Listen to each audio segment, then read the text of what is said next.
for 4 minutes to give an opening statement.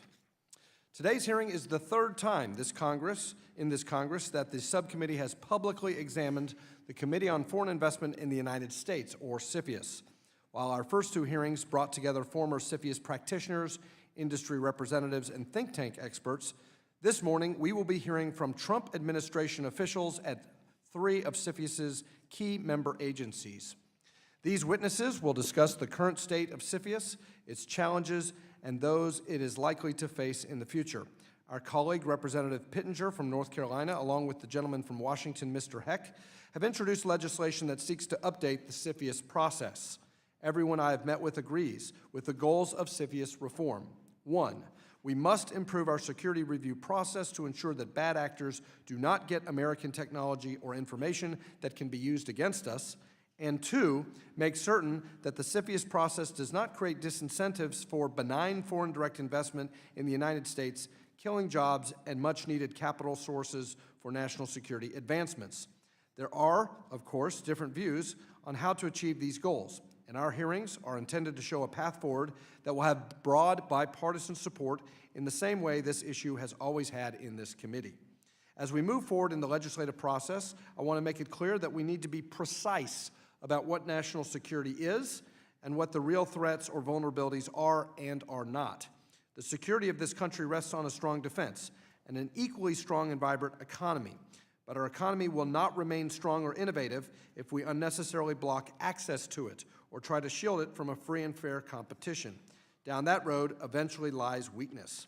American workers and American businesses are the best in the world and can compete with anyone, anywhere, anytime if we remove both barriers to their creativity and regulations that stand in the way of progress.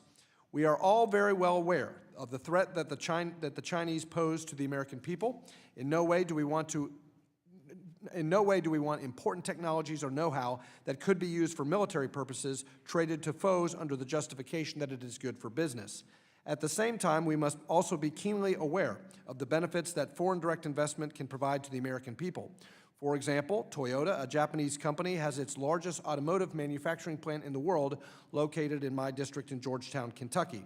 Thousands of direct and indirect jobs have been created by this investment. Our default position should always be that foreign direct investment is good for both our economy, our competitiveness, and our security, as it contributes nearly $900 billion in value to our annual GDP and is responsible for 6.8 million high-paying American jobs. Overshadowing today's debate is the recent use of Section 232 authorities to invoke national security as a justification to impose steel and aluminum tariffs. As the response to these tariffs on Capitol Hill has made clear, there is significant disagreement over their wisdom and their connection to keeping America safe. The tariffs have reminded members that once authorities are delegated by Congress, they are no longer under our control and may be used in unforeseen ways and with unintended consequences. I have personally heard from constituents who fear that closing ourselves to trade will invite retaliation from abroad, even from our allies, which can undermine rather than strengthen our security. We must keep this in mind as our discussion of CFIUS proceeds. And again, I want to thank our witnesses in advance for their contributions to this important discussion on how we can properly balance the needs of our economy and our competitiveness with, of course, the imperatives of national security. And with that, the chair now recognizes the ranking member of the subcommittee.